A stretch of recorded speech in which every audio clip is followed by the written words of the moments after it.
What's up, goblins, and welcome back to Dwarves, Glory, Death, and Loot. Today I want to show you in this special episode how to defeat the last boss of this game, the Forge Demon. For that I will talk in detail about my strategy I used to achieve this, and of course I will also show you the footage I captured in, or the fight in which I defeated this Forge Demon. So let's start by having a look on our general formation here. As you can see, it's very plain and simple. We are playing paladins only. So every single dwarf we have here, all 10 dwarves are paladins, and this has some benefits. First, we don't have to worry about a very weak backline that we have to protect. Secondly, paladins use the holy element, and this is very, very important because the Forge Demon has big resistances against almost every type of damage, except for holy and dark damage. For holy and dark damage, the Forge Demon only has 35% resistance. Against all other types of damage, he resists them for 70%, which means that alone is already a huge, huge thing for you to do a lot more damage to a Forge Demon. And that's the reason why I chose to play paladins here. Paladins are overall also very strong. As you can see here, they have large amounts of stamina, wisdom. I also scaled them with intelligence, strength, and weight a little bit. We'll also talk about that later. But firstly, let's have a look on the active formations we have here right now. So we have 4 active formations. Order of Frost, which is a little bit uncommon. This is because of my Rune Circle. We will go over to that in a second. So Order of Frost makes that at least 80% of all dwarves have to have Frozen, which in this case is definitely the case because every single paladin has the chance to apply Frozen. Adds a chance to add a stack of Jade equal to the chance to apply Frozen. This is just nice to have, but the least important formation for our lineup here. The most important formation, however, is the Holy Alliance. Okay, so what is the Holy Alliance? Requirement is that you have to have 5 or more dwarves using the holy element in your clan, and the effect of this is very powerful. Dealing holy damage has a certain chance to apply the fracture debuff, which lowers all resistances by 50%, which means with this trait alone, we can reduce the Forge Demon's resistance even to holy damage to only 50%. This is extremely crazy, to like 17.5% instead of 35% resistance, and that is of course a huge, huge difference in damage output for us. The next alliance we have here is the Blood Hunters formation. This comes from our artifacts. In this case, this is from our Thornmails. So the Thornmails have a chance to cause bleeding. We have right now 8 Thornmails equipped here, and the Blood Hunters formation overall is very strong. However, unfortunately, the Forge Demon is also able to completely resist bleeding, so we will not be able to make him bleed, but we can make everyone else bleed instead. And this makes that we have 30% increased damage and 10% life leech against bleeding targets. And also as a nice side effect, on activating an ultimate, we have a 100% chance to remove a debuff. Very, very powerful formation, not only against the Forge Demon, just overall also within your normal runs. The last we have here is the Burning Legion, because this formation plays a lot around frost and burning actually.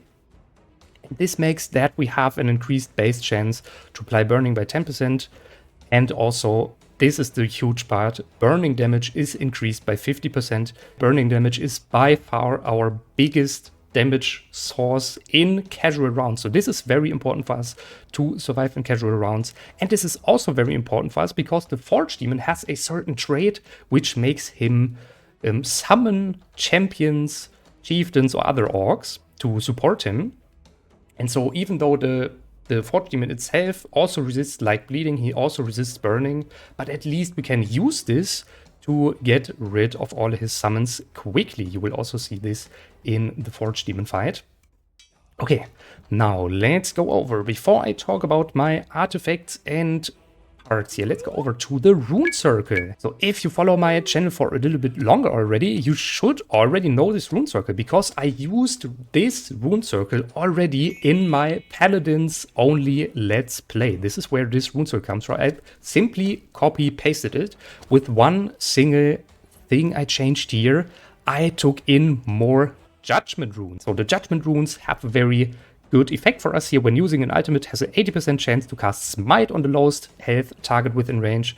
Can cast Smite multiple times if total chance exceeds 100%. And you can see we have lots of these runes here activated. So we could definitely strike at least 3 times with Smite here. And Smite has a nice side effect. You can see this down below here.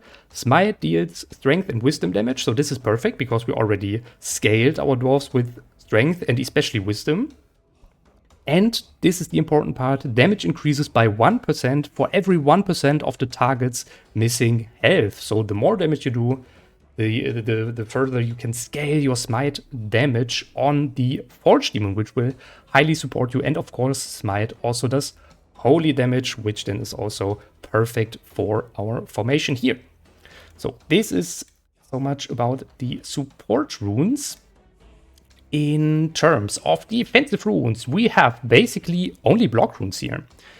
So as you can see, we have a lot of block runes here, and one single other rune here is the Vengeance rune. Upon a successful block, the attacker receives 100% of the negated damage. And if we have a look here now on our paladins, we can see that we have a block chance of 90%, which is the cap. This is maxed out block chance for your dwarves.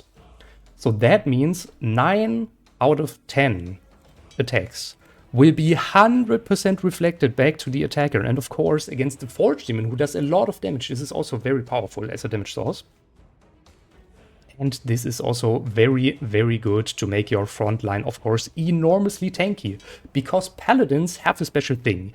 If they block stuff here, you can see this over here. Successful blocks heal all allies in the area for 612 HP.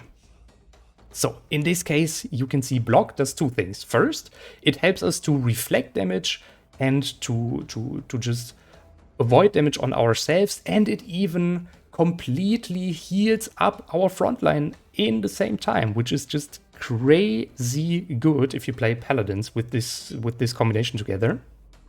And so having this Vengeance rune and block rune here active is an absolute necessity in my opinion if you want to play this Paladins only run. Alright, the next thing I want to talk about is our offensive rune set, and I want to start with our freeze rune here. So this is a night rune, and as you can see, this gives our Paladins a chance to apply frozen on all attacks. And yeah, this is also the reason why we have actually our Order of Frost formation active here. So this comes only from this one rune, this formation here.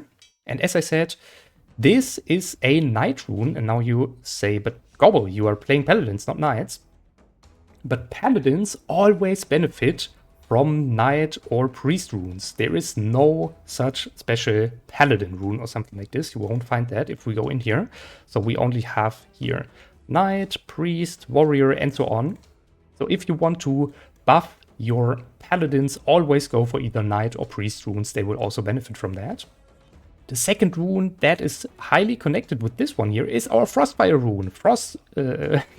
Frozen targets take 60% increased fire damage, and this is very important. If you remember, our main damage source is burning. So these two together are extremely important, especially in normal rounds, to accelerate our damage output. And the third rune that works with these two here together is our Holy Fire rune. Holy damage has a 100% chance to apply burning to the target. Burning damage now additionally scales with wisdom. This is the perfect rune for this. Because first, we have holy damage only. Everything we do is holy damage. Everything. So we literally always set everything on fire. And on top of that, we also do even more damage with this burning, because we now additionally scale with wisdom. And as we all know, Paladins naturally by their profession already scale with wisdom, so they already have a very high pool of wisdom themselves, which then does a lot of damage in combination with this here Holy Fire, Affliction, Freeze, and Frostfire rune together. Alright, but this is not everything. We also have some other runes here, starting with the Crown of Thorns rune.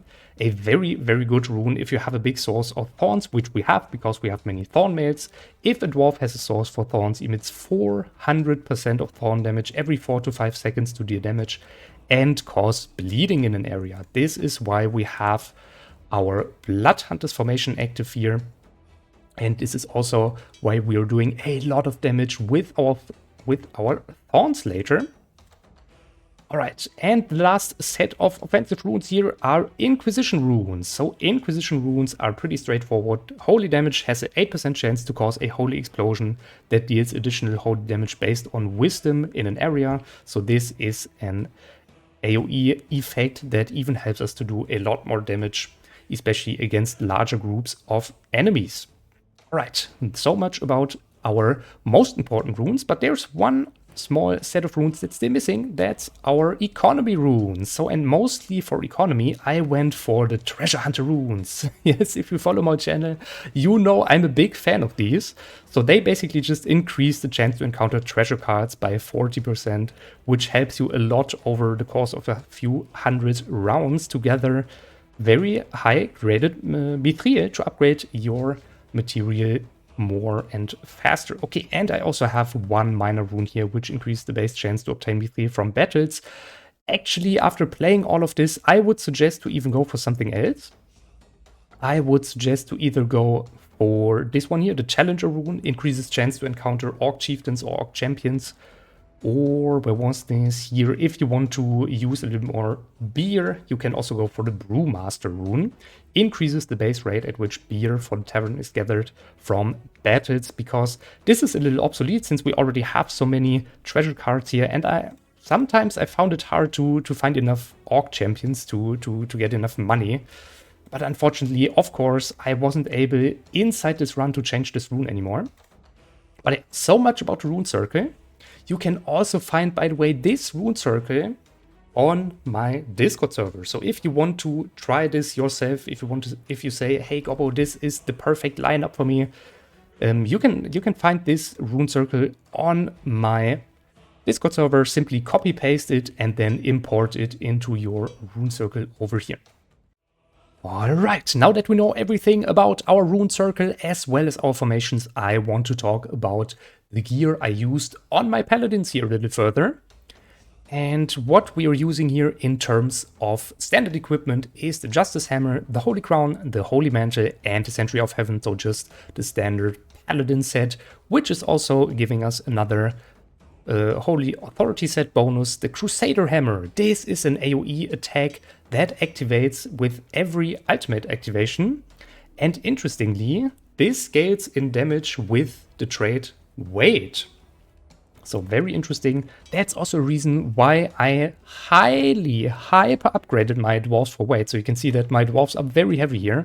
11,000 weight, 11,000, 11,000, 9,000, and so on. So every single dwarf is ranging around 10,000 weight here. And this has two reasons. First, of course, the Crusader Hammer.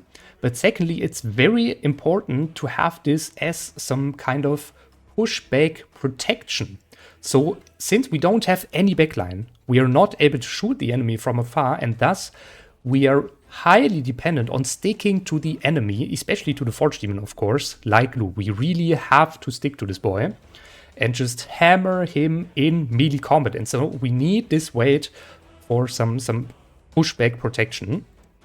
So this is very, very important for us. And I even supported this by giving one of my equipment parts here 10% weight and weight only. The other parts I upgraded for, one for wisdom, also as Mythic Plus upgrade. We can see here 10% wisdom. And then I have two parts here upgraded with stamina. Same also like before, 10% stamina as Mythic Plus upgrade here. Every single part is equal. So every dwarf is equally upgraded except for one. And that's Dwumbly. He doesn't have weight. He is going for intelligence. So why is Dwumbly going for intelligence? It's because of his Heart of Flames trait. So Dwarmli is the champion dwarf we picked in round 100.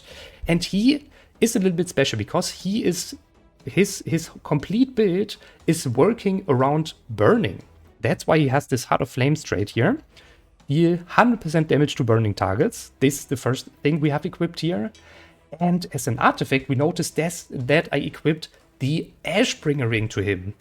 Increased chance to apply burning for 10 seconds, and the important part here, increases damage by 10% per burning enemy, capped at 100%. So this ring will even further completely outscale his burning damage.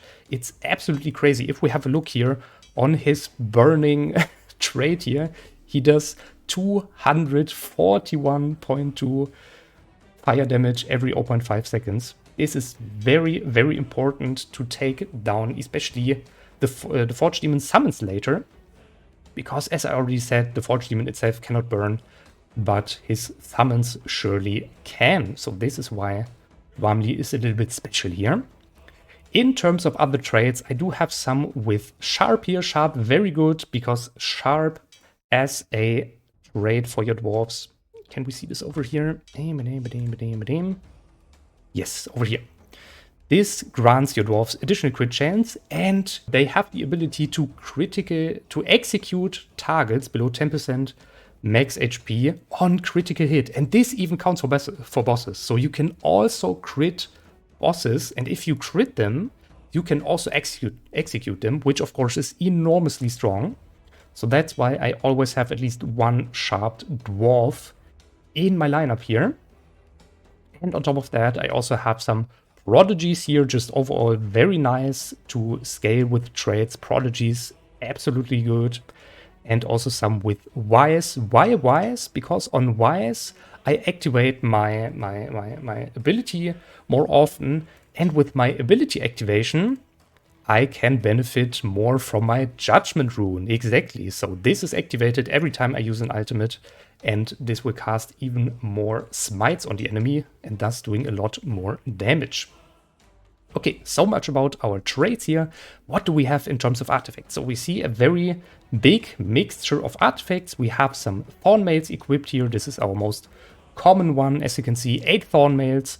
This is equipped for our Thornward rune, Crown of Thoughts rune, sorry.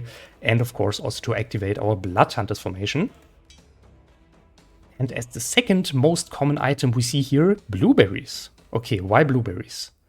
If your dwarf receives any kind of debuff, the blueberry is consumed and completely annihilates this debuff. And the most important part is it increases your maximum HP by 5% every time you consume this blueberry. Why is this so important? First, of course, it's important because you're more tanky, but secondly, it's also important because the Thorn Mail does more damage the more HP you have. So this is dependent on your max HP. And so consuming blueberries also equals more damage output from your Thorn Mail, especially from your Crown of Thorns rune. Exactly. And so this combination is very, very powerful, not to become only tanky, but also to do a little bit more damage. Then, speaking of damage, I also have some damage artifacts equipped here. Very straightforward. Orb of Mana increases mana regeneration and also damage, which is just overall nice because mana regeneration again increases the amount of judgment we can cast, and it also just increases our overall damage. So I also have 2 Orbs of Mana equipped here. And to be a little bit more tanky, I also have a Holy Crystal here equipped 2 times and an Archangel figurine to remove every debuff that's left, even after our blueberries here. Okay, now let's have a short overview look on our stats here. So you can see our stats enormously high, crazy stamina, crazy weight, crazy wisdom and intelligence. Now you might ask yourself, but Gobbo, if you have all of this equipped, how did you scale your paladins for weight? So how did you do that? This 10% weight is of course not enough to just justify this high weight trait here. And that's very simple. I'm going to show you this overview here, and this is the overview I used, or this is the formation rather I used to upgrade upgrade my dwarves. And something that you can see, one interesting thing is that I used blueberries on almost everyone to upgrade their intelligence, because intelligence also upgrades our burning damage and our elemental resistance, which then also helps us against the Forge Demon because it does fire damage.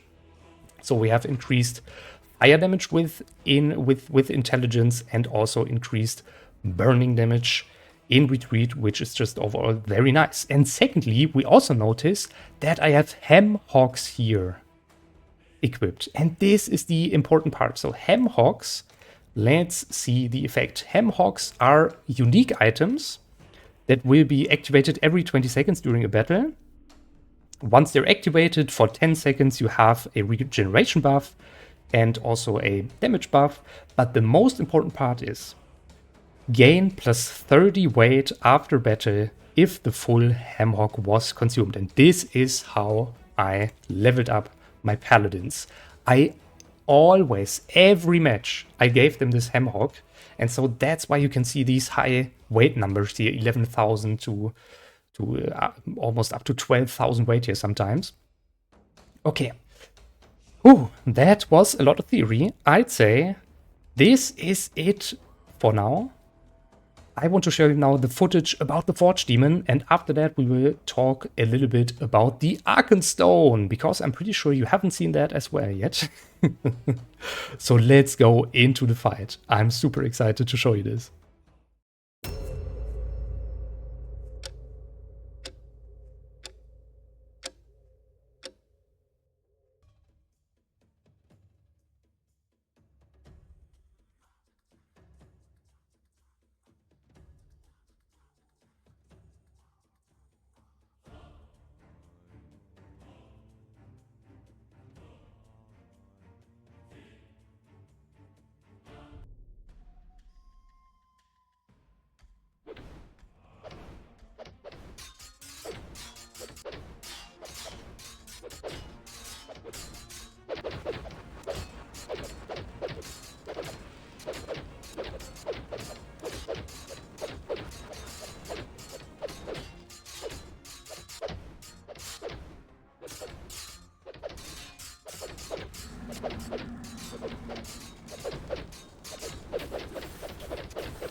The Forge Demon is defeated, and now everything that's left of him is one last artifact. And this thing is very interesting.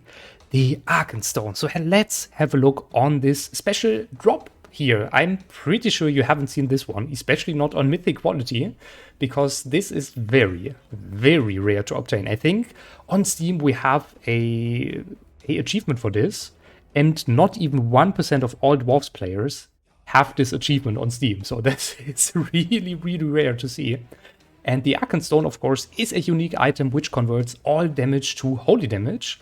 Using an ultimate has a 50% chance to cast Disintegrate on a random target for 5 seconds. Disintegrate is a special ability from the Forge Demon. You should already have seen this in my little Forge Demon overview. This chance is doubled for ultimates that only affect a single target. The Arkenstone is empowered by the essence of its wearer after every battle, gaining the stats of the respective profession. So this is insane to level up your dwarves. But now comes the downside.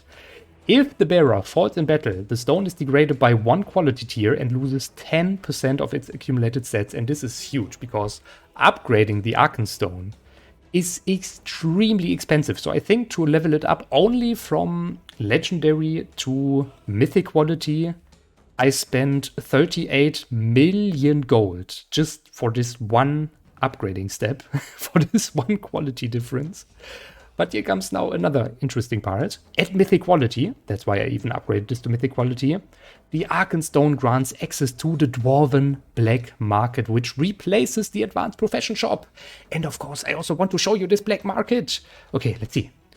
So as you can see, we have a new item here calling us to access the Black Market. This icon tells us to